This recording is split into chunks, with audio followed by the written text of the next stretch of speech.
Hoje quis começar uma série também, claro, sobre esta época que nós vivemos, muito importante, que é a época que nós celebramos o nascimento de Jesus, não é? Eu não sei qual foi a espera que vocês mais intensamente desejaram, não é? Talvez, não sei se algumas esposas se atrasaram para o altar, mas às vezes esperas que nós temos. Eu lembro de uma espera, minha esposa foi à Coreia em 95, os miúdos eram pequenos, durante uns 10 a 15 dias, e o meu mais novo tinha 3 anos de idade, o outro 6 e o outro 8, né? E então foi um tempo difícil. Mas lembro-me da cara do meu filho mais novo, que ele não falava alemão. Mas lembro-me da cara dele lá no famoso aeroporto Peras Rubras, o antigo, não é? E quando viu a mãe, a cara dele mudara, como se disse realmente um anjo. Que não foi bem um anjo, pronto, era o anjo da mãe.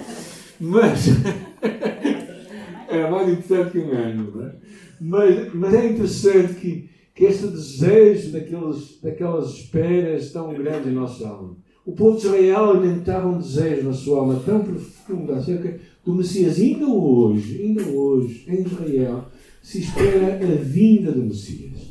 O Messias devia de ser alguém que viria para salvar o seu povo, alguém que viria trazer libertação, alguém que traria orientação à vida das pessoas. E, na verdade, o povo esperava aquilo tudo. E quando Isaías escreve o livro, o povo de Israel estava a passar momentos muito difíceis de opressão. A opressão dos seus inimigos. E eles estavam tão angustiados que quando a palavra surge aí, ela surge logo no capítulo 7, versículo 11, versículo 1, que fala acerca da vinda de um rei que haveria de vir, segundo o coração de David e da linhagem de David. E no capítulo 9 nos ressalta esta passagem, que é a vinda de um menino que haveria de nascer. E depois, mais à frente, no capítulo 11, fala acerca do último cumprimento do Emanuel. Tempos difíceis. Israel estava a ser invadido, seria levado cativo pelos seus inimigos. Eram tempos de opressão, de desespero. Tempos em que surge a promessa, a vinda do Messias. Hoje também, independentemente do contexto em que tu e eu vivemos, Deus se propõe enviar o Cristo, o Messias, para trazer luz no meio das trevas, alegria no meio do sofrimento e a sua presença no meio da solidão a todos aqueles que quiserem nos seguir. Esta é uma mensagem do Deus missionário. O Deus que envia o seu Filho para que tu e eu também saiamos em missão. E eu escolhi, vamos ler todos juntos a passagem do livro de Isaías, mas eu tenho lá ali em cima. Esse tempo de escuridão e desespero, no entanto, não durará para sempre. Isaías 9. A terra de Zebulon e Naftali será humilhada, mas no futuro a Galileia dos gentios, localizada junto à estrada entre o Jordão e o mar, se encherá de glória. O povo que anda na escuridão verá uma grande luz. Para os que vivem na terra, de trevas profundas uma luz brilhará. Tu multiplicarás a nação de Israel, o seu povo se alegrará. Eles se alegrarão diante de ti como os camponeses se alegram na colheita, como os guerreiros no repartir dos despojos. Porque tu quebrarás o jugo da escravidão que os oprimia e levantarás o fardo que lhes pesava sobre os ombros. Quebrarás a vara do opressor como fizeste ao destruir o exército de Midian. As botas dos guerreiros, os uniformes manchados de sangue das batalhas serão queimados, servirão de lenha para o fogo. Pois o menino nos nasceu, um filho nos foi dado. O governo está sobre os seus ombros. Ele será chamado Maravilhoso Conselheiro, Deus Poderoso, Pai Eterno e Príncipe da Paz. O seu governo e a sua paz jamais terão fim. Reinará com imparcialidade e justiça no trono de David, para todo sempre. O zelo do Senhor dos Exércitos fará isto acontecer. Nós também, como o povo de Israel, às vezes no meio do pessimismo e tristeza que nós vivemos, pensamos que os problemas nunca mais vão terminar, mas a solução vem com certeza. Embora Deus não nos tire os problemas, e Ele nos vai guiar a salvo, se o deixarmos conduzir através deste Messias esperado. E é interessante esta passagem. Esta passagem começa dizendo: o povo que andava na escuridão verá uma grande luz. Para os que vivem na terra, das trevas profundas, uma luz brilhará. Não sei qual foi o último dia em que vocês tiveram falta de luz lá em casa. Não houve falta de luz ultimamente? Graças a Deus. Tem aqui uma altura em Irmezinho que havia sempre falta de luz. Uma fase que aquilo era tira e queda. Aos domingos de manhã, não era aos domingos de manhã, quando íamos para cá? Era quase sempre aos domingos de manhã, há 20 anos atrás, aquilo faltava a luz. Agora de manhã ainda vai que não vá, mas à noite, não é? À noite sem luz. Nós conhecemos a nossa casa, vamos mais ou menos orientando, não é? Mas quando aqui falo deste momento, era um momento em que havia trevas profundas, em que havia momentos difíceis, de depressão, desânimo. E muitas vezes pessoas, quando entram nesta ponta, estava o dia a falar com uma senhora que nós ajudamos, ela disse assim: "Oh, pastor, estou muito desanimada, estou muito desencorajada na vida." E eu perguntei: "Mas o que é que você está a fazer para mudar isso?" Porque às vezes as pessoas se entregam assim. Se entregam ao desânimo quando há muitas razões para nós buscarmos este Deus que pode vir ao nosso encontro. Porque este é um momento assim, um momento em que o povo de Israel estava a viver trevas profundas, desânimo profundo. E diz que uma luz haveria de brilhar. Ele fala dessa luz mais à frente. A vinda do Messias. É interessante quando Jesus aparece. O livro de João diz: a luz veio ao mundo e os homens amaram mais a luz do que as trevas, porque as suas obras eram más. Mas Jesus, mais à frente, no seu ministério, ele diz: eu sou a luz do mundo. Quem me segue não andará em trevas, mas terá a luz da vida. E quando Jesus diz isto, acontece numa festa chamada a Festa dos Tabernáculos, ou a Festa das Cabanas. Nestes 7 dias, o povo vivia em cabanas e recordava a provisão de Deus no deserto e, em particular, a coluna de fogo que os guiou no deserto. Por isso, eles ligavam 4 tochas de ouro que haviam lá no tabernáculo. Iam 4 tochas que eles acendiam. E aquelas tochas no cimo, porque o templo fica no cimo do monte de Jerusalém, alumiava a cidade toda. Mas no último dia da festa, uma daquelas luzes era alumiada, dizendo que o Messias ainda não tinha chegado. E é nesse dia que Jesus diz: eu sou a luz do mundo. Para mostrar uma coisa, que o Messias estava ali diante de Deus. E a luz que veio para trazer orientação, segurança e vida a Deus. Jesus quer trazer para ti e para mim, para nós que às vezes precisamos de orientação, direção à nossa vida. E é interessante a palavra lá em 1 de João que diz: se dissermos que mentimos com Ele, comunhão com Ele, andamos em trevas, mentimos e não praticamos a verdade. A importância de tu e eu vivemos à luz. Até uma passagem que diz que os homens não vêm para a luz porque as suas obras são más. É como quando tu tens uma camisola dentro de um armário e ela parece muito limpa, muito bonita, ou até uma toalha, não é? E de repente tiras e metes à luz e aquilo aparece lá uma mancha amarela. Já aconteceu com alguém? Não. Não foi só a minha casa que isso aconteceu. Acontece em muitas casas, não é? Ou seja, tu vês que afinal, quando as coisas vêm para a luz, e é isso que às vezes acontece, não é? Às vezes quando tu deixas que a luz da palavra venha à tua vida, tu percebes onde tu estás. Mas a luz não vem para condenar, a luz vem para salvar. Mas o que é curioso é que quando tu conheces Jesus, tu não somente vens a Jesus, que é a luz do mundo, mas a palavra diz que tu e eu somos a luz do mundo. E vai mais à frente, diz que se as trevas que houver em nós forem grandes, quão grandes trevas serão. O que é esperado que traga luz, se não trouxer luz, grandes trevas serão. Muito interessante que logo aqui nós percebemos que o Messias veio, ele era a luz do mundo, mas ele não somente tem uma mensagem que terminou com ele. Ele deixa esta mensagem a nós como sua missão. Nós somos a luz do mundo. E por isso, como Isaías também, que profetizou aquela luz que havia de vir para o povo de Israel, tu e eu também temos uma mensagem para as pessoas à nossa volta. Não podemos esconder essa mensagem. Precisamos de de tomá-la e torná-la conhecida diante dos homens.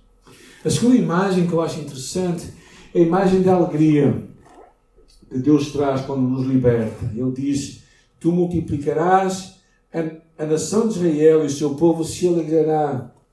E eles se alegrarão diante de ti, como os camponeses se alegram nos dias da colheita. É muito interessante este episódio porque me faz lembrar o tempo em que nós estávamos em Vizela. Em Vizela havia uma altura em que eles faziam uma experiência comunitária que era malhar o trigo e a alegria que havia, não é? Naturalmente com comida, com bebida, momentos para se alegrar. E aqui fala que quando vier esse Messias, a profecia lá de Isaías diz que Deus trará alegria como os camponeses têm na colheita. Não é? E eu acho esta experiência muito interessante, porque Cristo, quando vem, Ele vem para trazer alegria para nós. E as palavras de Jesus no princípio do seu ministério diz assim: o Espírito do Senhor está sobre mim, pelo que Ele me ungiu para evangelizar os pobres, enviou-me para proclamar libertação aos cativos, dar vista aos cegos e apregoar o ano aceitável do Senhor. Hoje se cumpriu esta profecia. Cristo é a nossa alegria, porque Ele traz libertação a nós, traz libertação de um jugo que pesava sobre nós. Nós, tu e eu, não temos que viver mais oprimidos por escravidão de pecado, por vícios, não temos que viver oprimidos pelo desânimo, pela depressão. Podemos conhecer um Cristo que nos liberta. E um Cristo que nos liberta também da inimizade com Deus. No princípio da nossa igreja, quando passámos por um tempo de divisão, foi interessante que Deus trouxe esta palavra a nós.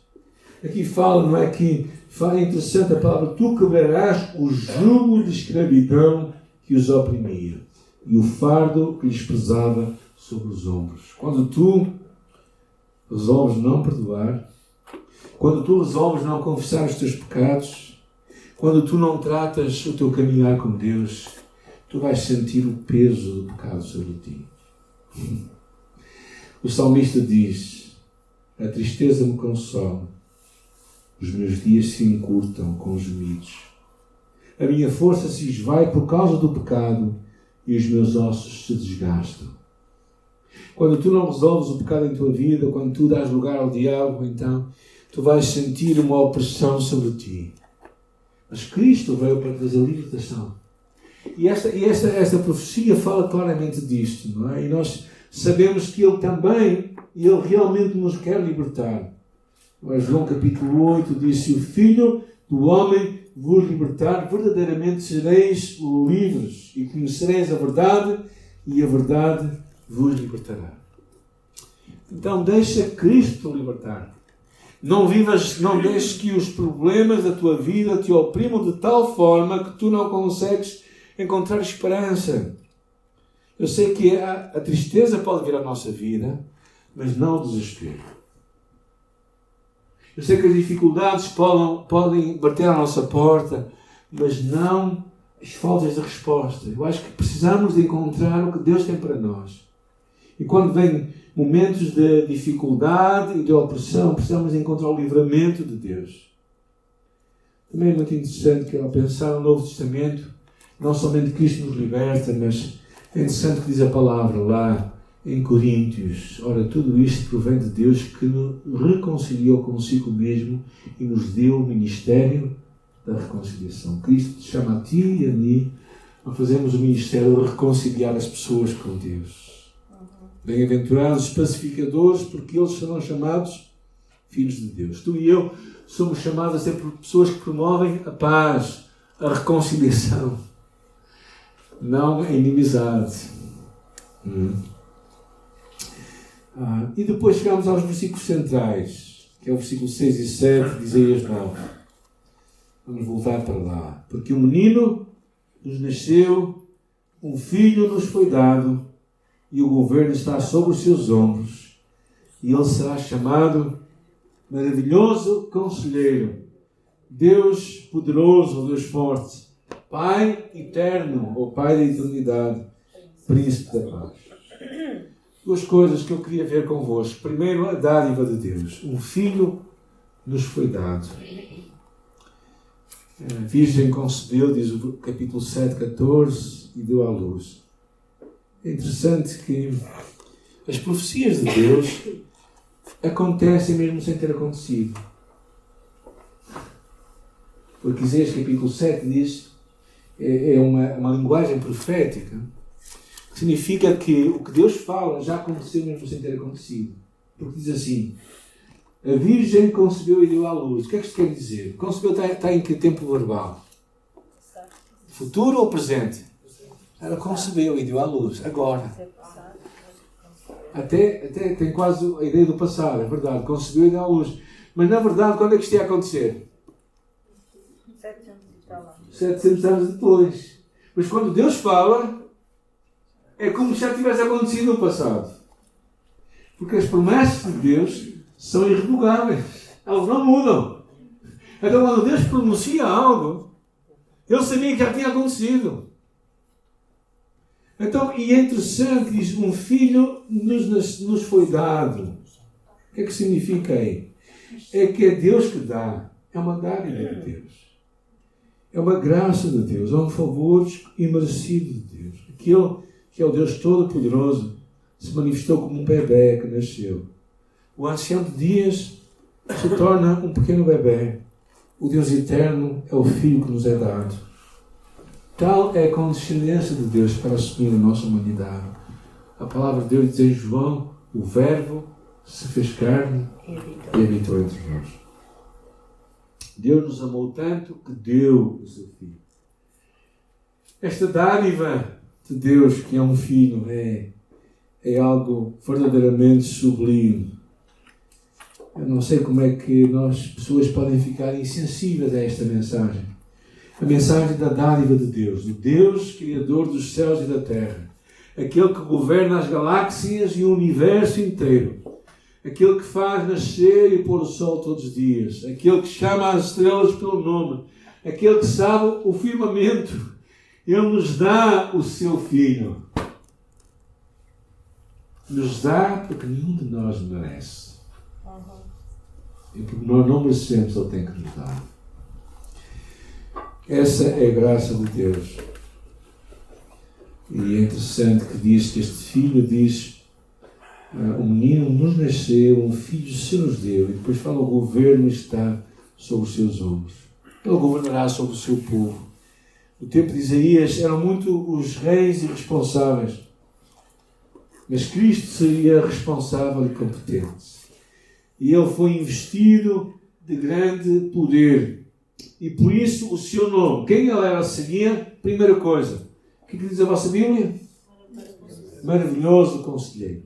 Ele é aquele que tem palavra como ninguém, conselho como ninguém. Por ele nós sabemos que na fraqueza está a força, na rendição está a vitória e na morte está a vida. Estes contrastes de Deus, nas suas palavras há direção para a nossa vida. Isaías 11 diz que repousará sobre ele o Espírito do Senhor, o Espírito de sabedoria e de conselho e de fortaleza. Ninguém tem conselhos como Deus, como Jesus. Por isso ele é um maravilhoso conselheiro. É tão estranho como nós fazemos as nossas escolhas. Como nós fazemos as nossas escolhas e depois vamos buscar a direção de Deus. Ou melhor, buscamos a confirmação de Deus, pedimos alguns de nós, não é? Mas o salmista dizia, como eu amo a tua lei e nela medita de dia e de noite. A ideia de que tu e eu temos um conselho eterno aqui nesta palavra. Por isso ele é um maravilhoso conselheiro. Aquele que tem conselhos como ninguém, orientação como ninguém. É estranho quando vejo cristãos que conseguem viver a sua vida completamente contra o conselho de Deus que está aqui. Esquecem que o seu conselho é maravilhoso. Segunda coisa que diz, Deus forte, ou Deus o Todo-Poderoso. Assim como ele tem sabedoria, nele também há poder. Há poder. Acaso há para o Senhor a coisa demasiadamente difícil? Qual é o tamanho do teu Deus? O teu Deus é forte? É todo-poderoso? Se Deus for somente tudo aquilo que tu pensas, o que é que Ele pode fazer? Será que nós acreditamos que Ele pode fazer tudo? Às vezes eu acho que o nosso Deus é um Deus muito pequeno. Nós precisamos de um Deus assim, um Deus todo-poderoso. Essas palavras foram ditas a Sara. Curiosamente são repetidas lá no Evangelho de Lucas. Quando o anjo fala com Maria e diz: acaso haverá alguma coisa demasiadamente difícil? Haverá impossíveis para Deus? Não há impossíveis para Deus. E esse é o Deus que é Jesus, o Deus Todo-Poderoso que está aí perante ti. E a outra coisa que fala a seguir: Pai da eternidade. Este Pai da eternidade significa que Ele é o princípio de todas as coisas, o autor da vida eterna, da felicidade eterna. Ele foi desde a eternidade Pai da grande obra da redenção, autor da vida eterna para todos que creem. E por isso aqui fala que Cristo reinará para sempre. A eternidade é uma coisa interessante, porque é aquela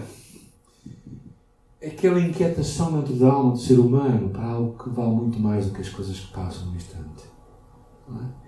Eclesiastes diz que Deus fez tudo formoso no seu tempo e pôs a eternidade no coração de homem. Significa que todo ser humano tem um desejo para algo que dura para sempre.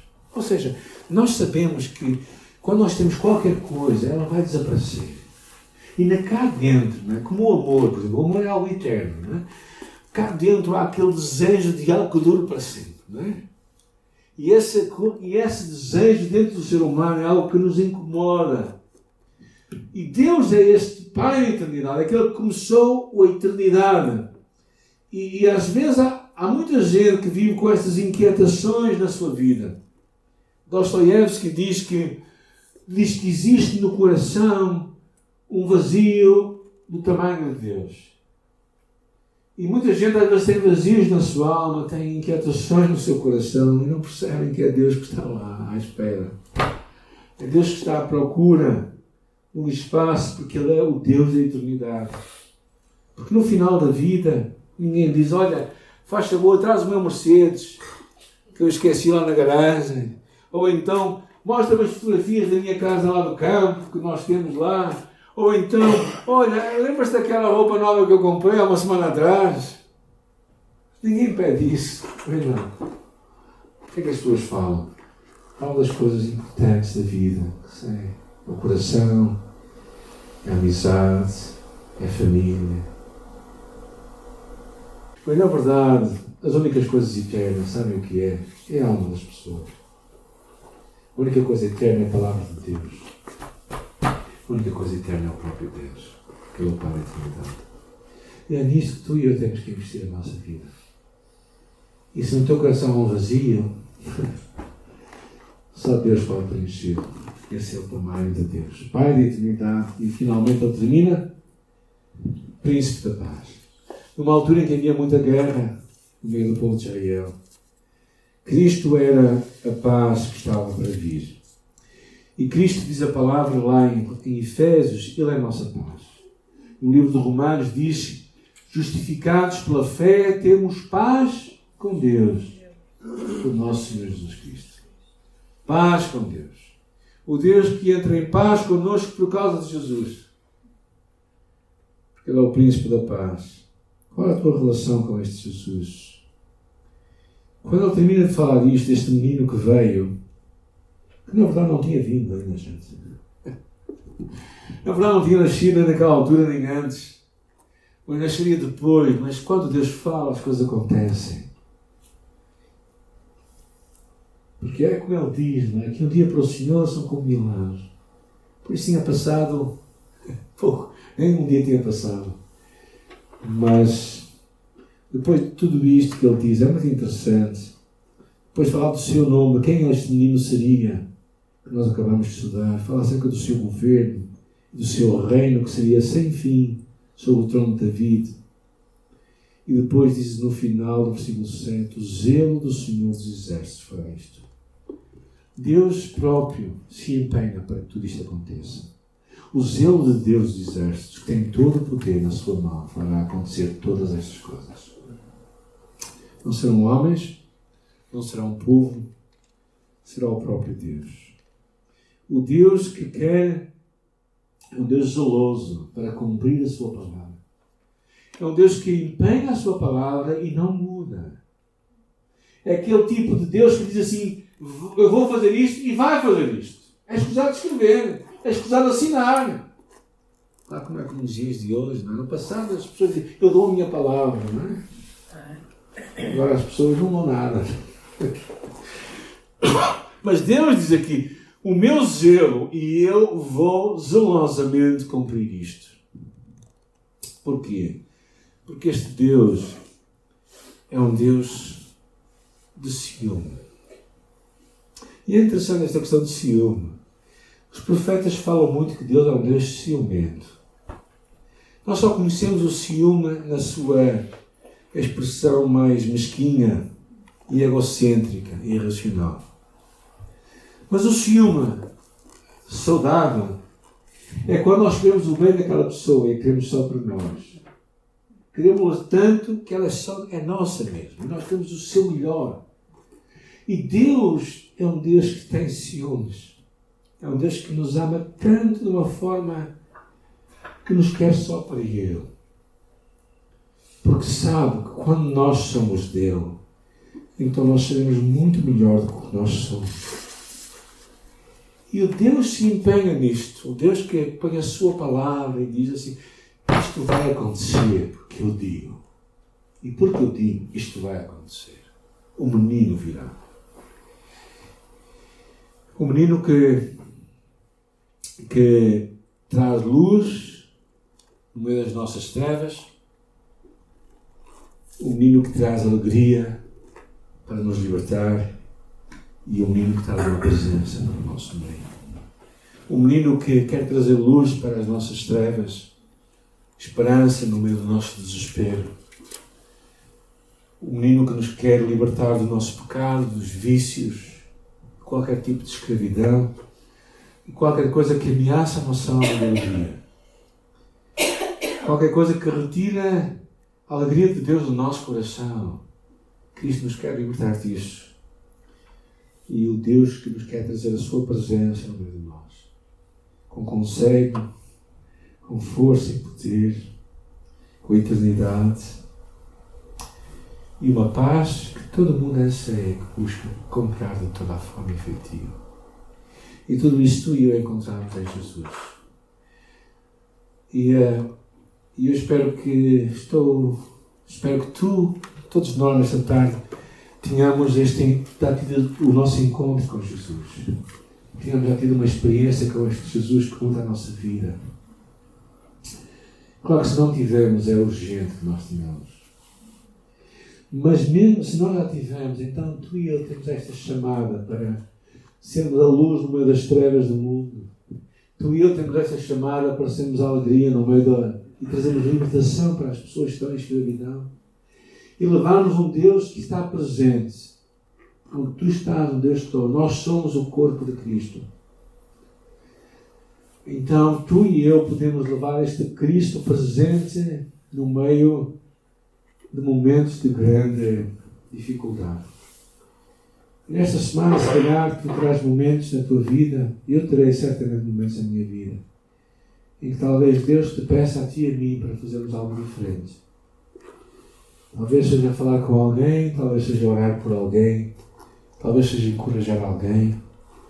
E tu não digas, não comeces a justificar a tua mente. Faz isso, vê se tu dizes.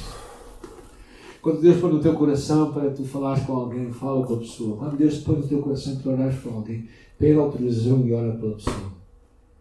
Não deixes que aquilo que Deus começa em tua vida seja só teu. Porquê? Porque o Deus missionário também nos envia a nós em missão. E abracemos esta missão de Deus para nós. Essa é o Natal.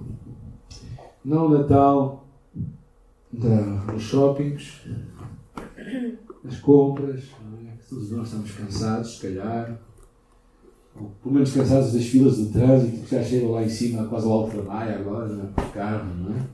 Estamos no princípio do mês, eu acho que afinal a crise não é assim tanta, mas nós precisamos de uma verdadeira mensagem, que é a mensagem de Jesus. E isso é o que as pessoas estão a precisar, gente. Isto é o que as pessoas precisam lá fora. E é isto que nós podemos dar. Oremos, Senhor, nesta tarde nós nos levantamos também como igreja para proclamar esta mensagem de Jesus, para levar luz no meio das trevas, alegria no meio da opressão e a Tua presença no meio das dificuldades do dia a dia, Senhor. Obrigada porque Tu nos chamas a nós, igreja, a sermos missionários, Pai, numa sociedade que está a viver tempos de grandes perdas, de grandes consumismos, mas grande perda espiritual. Ó Senhor, tem misericórdia. Os tempos em que vivemos, Tu já nos enviaste. Eu não peço que nos envies, Senhor. Tu disseste lá, eis que eu vos envio. Já nos enviaste para o mundo. Por isso, Senhor, faz-nos levantar, faz-nos ir, faz-nos abraçar a nossa chamada, faz-nos abrir a nossa boca, abrir o nosso coração, abrir os nossos braços, abrir a nossa boca, falar a Tua palavra, Senhor, palavra de vida, a um povo que está em trevas, a um povo que está oprimido, a um povo que está desesperadamente à procura de uma palavra de esperança. Senhor, levanta-nos, Senhor Jesus. Faz-nos levar esta mensagem, Senhor. Usar as oportunidades que a Igreja proporciona também, o próximo jantar. Senhor, usar as oportunidades para levarmos uma palavra amiga, levarmos uma peça de literatura, entregarmos a alguém que precisa de Ti. Ó Senhor, faz-nos sair do nosso conforto, porque o Filho já veio, o menino já chegou. E, Senhor, nós precisamos de nos levantar, Senhor. Por isso, levanta-nos, Senhor Jesus, envia-nos, Senhor Jesus, e empurra-nos para fora, para abraçarmos um mundo que está a precisar desta mensagem. Em Teu nome nós oramos agradecidos. Amém.